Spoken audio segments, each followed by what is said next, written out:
now I turn the ceremonies over to Dwayne Keith.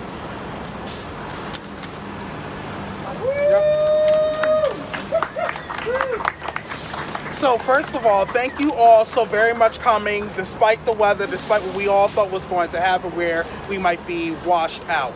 I'm Dwayne Keys with the South Providence Neighborhood Association.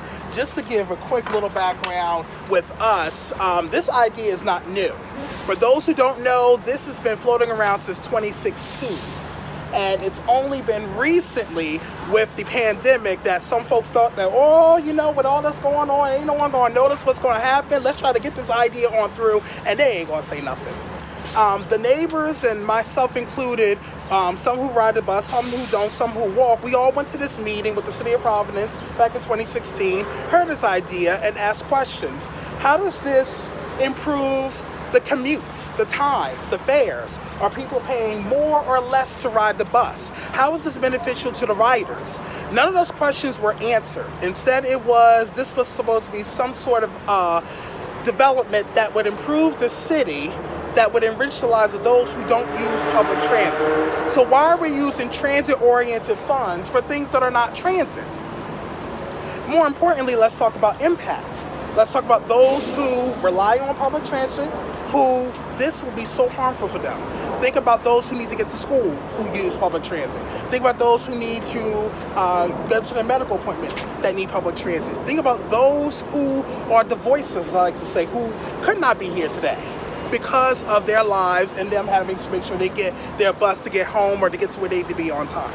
So that's why we are here once again, because unfortunately what we've already have said, have already submitted, have already told, somehow that's not getting through. So we need to continue with this fight. And it is a fight, it is a battle, it is a war that we are on for true equity and inclusion with all of our lives, and those, particularly those who are using public transit.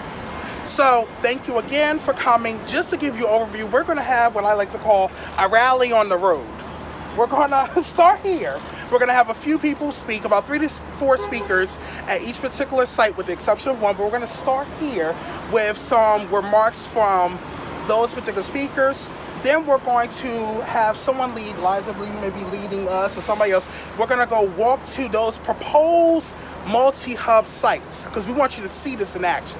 So we're going to, after we have the few people speak here, we're going to walk to the post office in that area. We're going to pause because that's one of the proposed locations. We're then going to walk to the Graduate Hotel. Others who've been here long term, we know that as the Biltmore. That's one of the proposed locations.